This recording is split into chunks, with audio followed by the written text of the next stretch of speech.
you know who made it?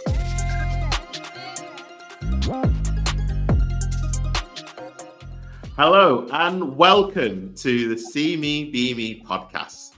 Today we are joined by none other than Shaun Pascal, who is the founder and CEO of Black Wall Street Media. Welcome to the podcast, Shaun. Thank you very much. I'm happy to be here. So, Shaun, Black Wall Street Media, what is it and how and when did you get it started?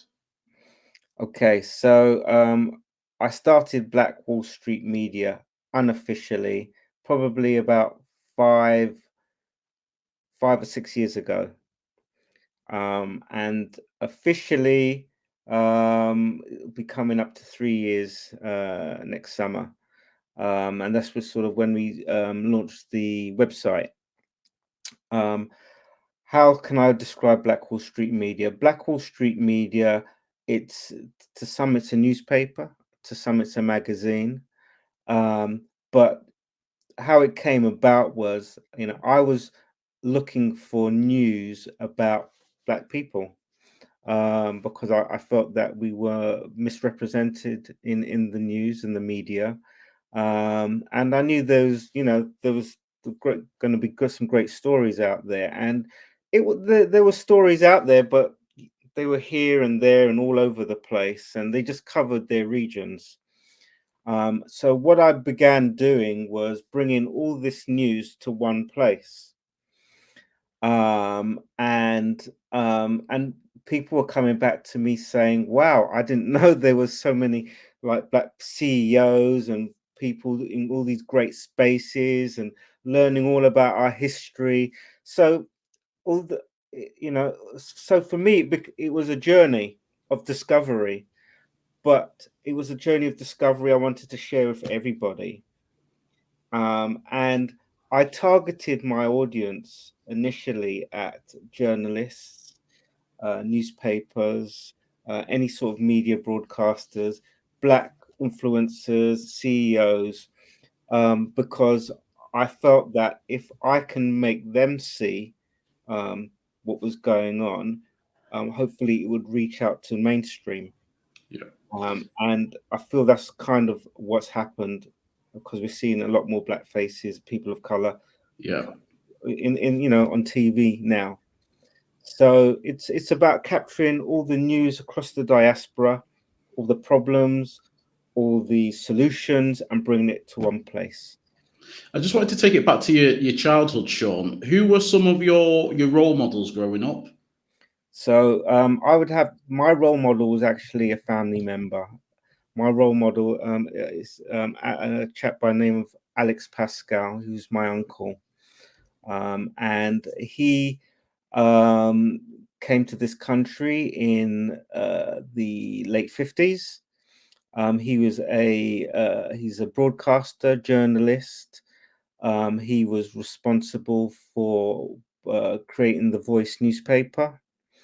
He had the first Black radio show in the UK back in 1976 called Black Londoners, where he interviewed people like Muhammad Ali, Angela Davis, all these people that are around at the time, all these activists, and he's an institution in himself. He was also one of the founders of Notting Hill Carnival, and if you Google him, there's an array of things that he's responsible from, even unearthing the story of Windrush that we now celebrate. He unearthed that in 1968. So my uncle has been my role model, my mentor, my father, my everything in terms of who I am today. And creating Black Wall Street Media was also in homage to him as well. So, this is going to sound like a daft question, but to maybe some of the listeners who are not from a Black African or Caribbean background, why is it important to highlight the positive things that are happening within our community, whether it's highlighting business leaders or creatives, isn't that the job of mainstream media? Why did it take something like Black Wall Street Media to highlight those? Firstly, I don't believe that the mainstream had the appetite. I remember my uncle, when he started his show, the BBC, or the guy who ran the BBC at that time, said, "Are you going to have enough material to cover half an hour of topics to do with black people?" So and he, they didn't even know where like the Caribbean was, and you had to take a map and put it up. And so it's partly about education. And I find you can talk, but unless you actually show people, they won't listen. And that's why I felt that I had to go about it this way. um, and even in the work I do in policing, I've talked and talked and talked, and it's fallen on deaf ears. So, um, you know, re- but I've gone ahead and done things anyway, knowing that there may be backlash, or um, but in the end, they come around to my way of thinking when they actually see, oh, actually, this is working. Maybe we should listen to him a bit more. And there's a lot of people of color that also fall into that space where we're not listened to and not heard. So it's important to show them as well. Don't listen to what people are saying. Go out and do it, even if you're doing it for yourself. Go out and show people. Absolutely, absolutely. So can you tell us about how long has Black Wall Street Media been going, and how is it making a difference in promoting positive change? Okay, so as I said, the website's been going for a few years now. It's grown. Our audience is growing all the time. Yeah. Um, it's made a difference in terms of there's a lot of unsung heroes out there doing great work in our community that deserve their flowers and deserve their recognition. And if it wasn't for platforms like Black Wall Street Media, people wouldn't know about them, and their work wouldn't get highlighted. It probably wouldn't get funded. So that's one positive way Black Wall Street Media contributes to the community. Yeah. And also, it's I do a lot of articles about people of color in history, because a lot of the answers we're looking for are in history. And Yeah. there are a lot of aspiring people that have come before us that have faced these challenges, overcome, and have been pioneers. And when you learn about these people, it really gives yourself a sense of identity of who you are and what you can achieve. And it certainly fills me with a lot of pride, and to be able to walk tall. And I want our young people, especially our young black men and women, to see Yes. that you're not what the papers portray you to be. We're not all about knife crime. Yeah. We are about being creative. We are about being doctors, lawyers, and politicians. And this is nothing new to us. This is always who we've been. You've just not heard about it. Now, Shaun, I wanted to ask as well. Just going through your bio, you're a vocal advocate for like mental health, social justice, and then you've also got a particular focus on as well women's rights. So, can you Yeah. just share more on the journey in terms of the section on women's rights, and how have you found that within your organisation? Absolutely. I mean, I'm a father of a daughter. I'm a husband. Yeah. I'm a son. And before Sarah Everard, before George Floyd, um, I was a union representative. Yeah. I found myself representing women, police officers of all different backgrounds in the organization that were being mistreated, and not being heard. And some of the stories which you're now hearing about I was quite shocked by. And when I spoke up about these issues, again, I found I wasn't being heard. Yeah. I was being shut down. I was being intimidated. But that just made me more determined to stick up for these women, because as a man, I have, as a man, as a police officer, I'm there to protect people, and I won't be bullied. So I became quite vocal in that space, Yeah. and again, you know, for me, it was being in the right place at the right time. And sadly, when I initially spoke about it, it fell on deaf ears, and then poor Sarah Everard got murdered. And then people began to sit up and listen to what I had to say. And I've worked in domestic violence, so I've seen firsthand the things that have taken place there in regards to women. And my business partner, Diane Reaney, who's the co-founder of Black Wall Street Media, Yeah. she's also been a victim of domestic violence, and is a huge advocate for it, and has a charitable organisation called Swim.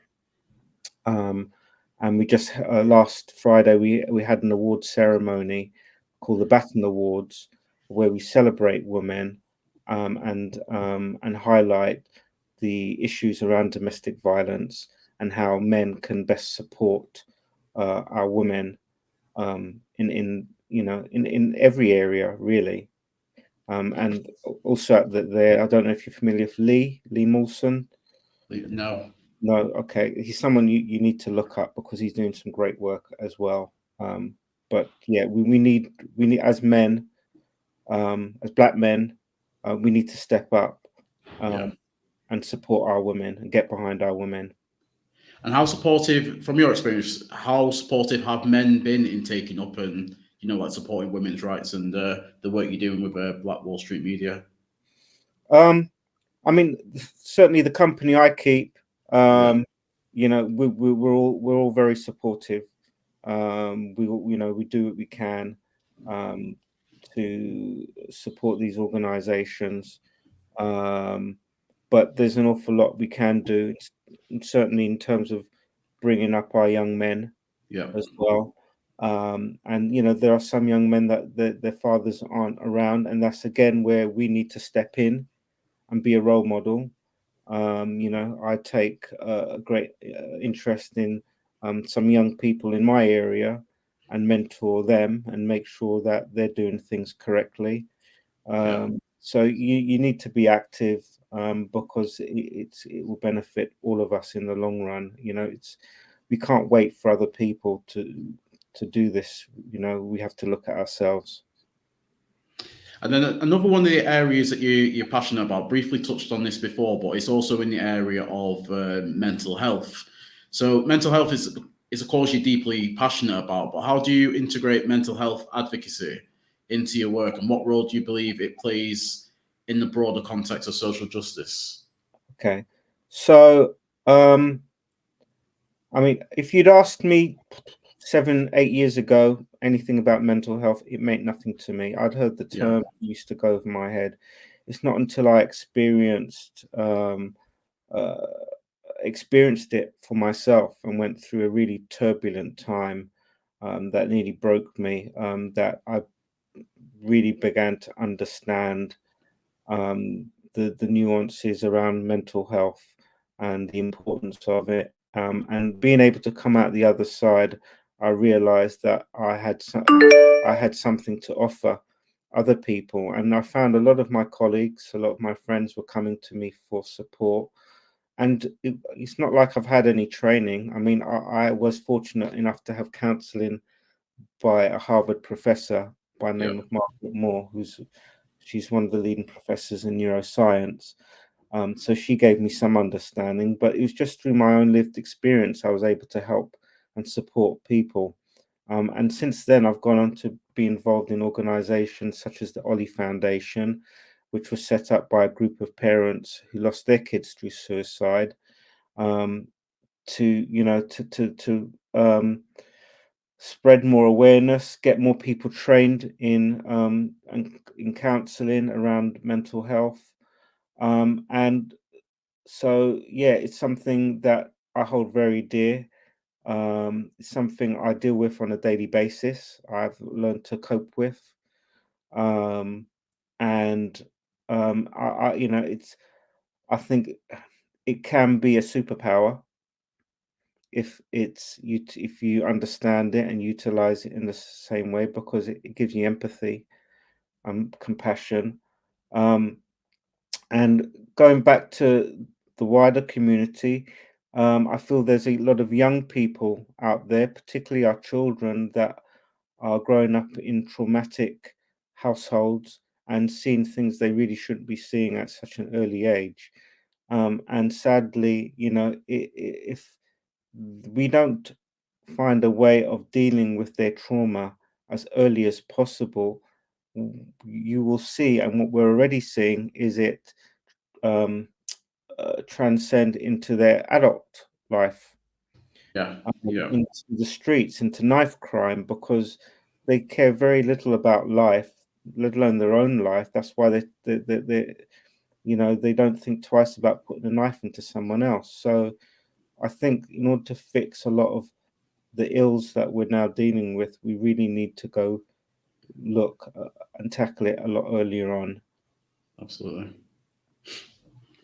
Yeah, sticking with that topic about our young people, and just in general in terms of mental health, how often it can be seen as men is like it's quite vulnerable to share your emotions, or there's that stigma of when times are tough and you're feeling down, it's that stiff upper lip and keep going, and don't let anyone show that you're going through whether it's depression or feeling sad, or and especially in the black community as well. I find black men sometimes aren't forefront in sharing their emotions or how they are feeling.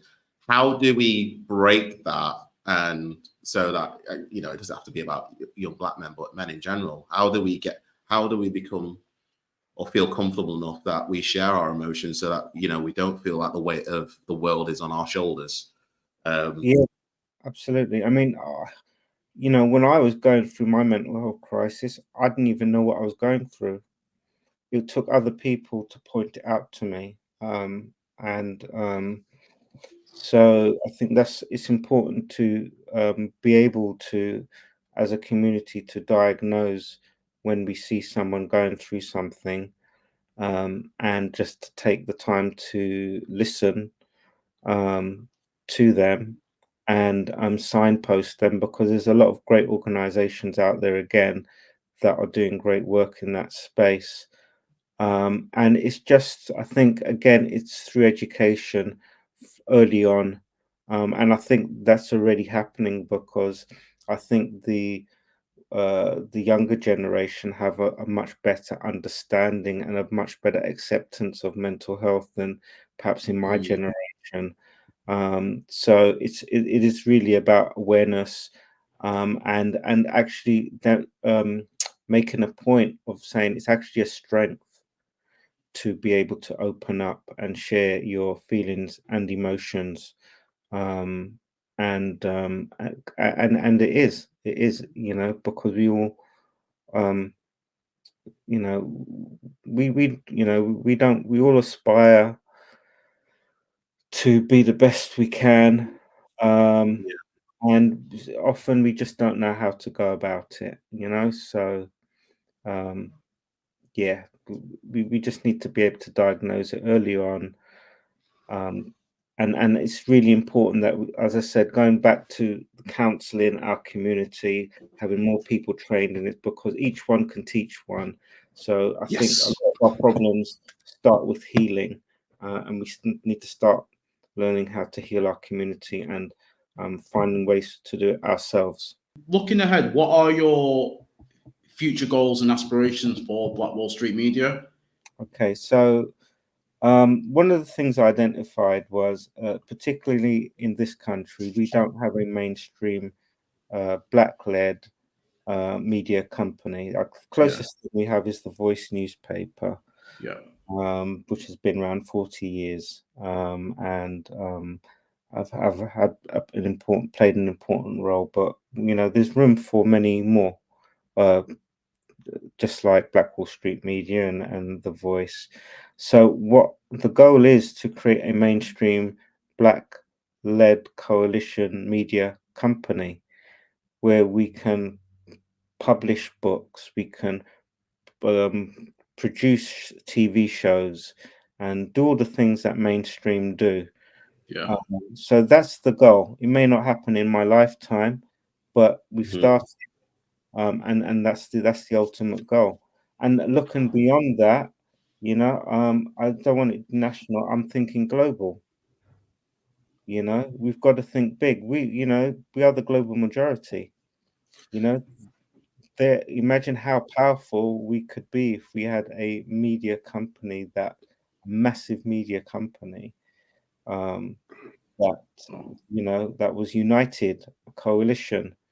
Like I said, P Diddy owns a Black media company, and there's many others out there, but for me, they've not thought big enough. They're just concentrating on their own area. We need to find a way to come together, form a coalition, and make something huge. Because that is media is leverage. Media is king. Yes. Yeah. Absolutely. And I suppose I've just a question I've just come up as I've been listening to this. Why is it that you think that in terms of the Black community in the West, we're not as united as, let's say, other communities, whether it's the Chinese community, the Jewish community, or the Asian community? Why do you believe we're not a united, allied front compared to, let's say, compared to, say, those other communities? Okay. So there's a couple of answers to that. Firstly, I think we are a lot more united than we're given credit for, and it's a false narrative that so it's about unlearning a lot of these false narratives that have been put in our heads, that we can't do this, we're not united, we can't come together, because we can, we do, and we have demonstrated it. And when we do it, we are awesome. So secondly, I think you got to remember that our history was interrupted for 400 years. So we are, whereas Asian communities have been building their empires, we've had to start again in the last 100 years or less. So our starting point is way behind, is hundreds of years behind theirs. So we've got a lot of ground to make up. We will get there, but we're at a different starting point. But we are already seeing progress in Africa, and other regions where the economy is growing, because I think our biggest resource are our people, and the minds of our people. So we need to. It's really about finding ways of holding on to these people, so we don't lose them to other corporations and things, and find a way so we can build up our own regions, so we can become powerhouses like India and these other countries. But we seem to be going in the right direction. But as I said, we need to demonstrate some patience as well, because like I said, not everything we will want to happen will happen in our lifetime, but we still have a role to play in helping us achieve that. What we're going to do now is we're going to head into the bonus questions. So where we're going to ask like 3 fun questions as part of the podcast, Shaun. So the first one is, if you could throw a dinner party tonight and you could interview 3 guests for Black Wall Street Media, and you know what I'm going to throw in they can either be from the past, so they're deceased, or they're present right now. Which three people would you interview at the dinner table? Oh, that's a really good question. I like to hear people's different perspectives. So, I would want someone, I don't know, perhaps someone like, I don't know, someone like, what's do you call that politician, that white guy who runs the, he did push Brexit. He's on I'm a Celebrity. Oh, Nigel Farage. Yeah, someone like Nigel Farage or Trump at the table, because I like to have debate. Yeah. So someone like that, someone like Al Sharpton. Al Sharpton. I like Al Sharpton. Yeah. And Bob Marley. Yeah. Oh, because he's right down the middle there. He knows how to So yeah. Nice. Yeah. Three different contrasts of personalities. It's That would be an interesting dinner table party. Three interesting interviews, I would say. Yeah, absolutely. I don't want too many like-minded people at the dinner. I want discussion, debate, but I want it in a nice way, where people don't get heated, so we can just talk. And who do you think would dominate? Who would you think that dominate most of the talking at that table? Probably Trump. Because probably Trump. I think I don't know. It depends. It really depends how open they are to listening. Because I was watching I'm a Celebrity the other day with Farage and that young black girl. I forgot her name. The Nella. Oh yeah. And I was a bit disappointed because she lost her rag a bit. I can understand why. He's trauma, PTSD and that, but I would really have liked to have seen a really articulate conversation and debate between them two. But yeah, sadly it didn't happen. But I love having conversations with people that totally don't see my point of view, but being able, being able to find some common ground. That's the challenge. I love that challenge, being able to find some common ground on something we can agree on, because then we can move forward. I will say it's one of my guilty pleasures to have debates with people. And, sometimes I'm completely wrong and I've learned something new. But it's the whole element of, hearing one side, you give your argument, they give theirs, and then, working out a common ground. It's great. And I suppose last final question, Shaun. So if you could choose any superpower, what would it be and how would you use it to further your mission of promoting positive change and social justice? My superpower. My superpower would be to get people to listen. Which is hard. It's hard.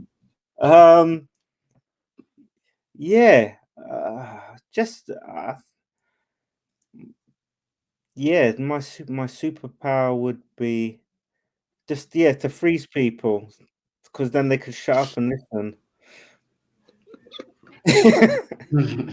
I think I might be up in Manchester some point early next year, so it'd be great to catch up with you guys. Absolutely. I just want to say thank you for being a guest on the See Me Be Me podcast. And what we'd like to do is just pass it over to our guests at the very end of the podcast. It's a chance for you to plug social channels, website. If people want to get in touch or want to collaborate, work with Wall Street Media. It's your opportunity to promote it. So you'll find Black Wall Street Media at www.blackwallstreetmedia.com. Yeah.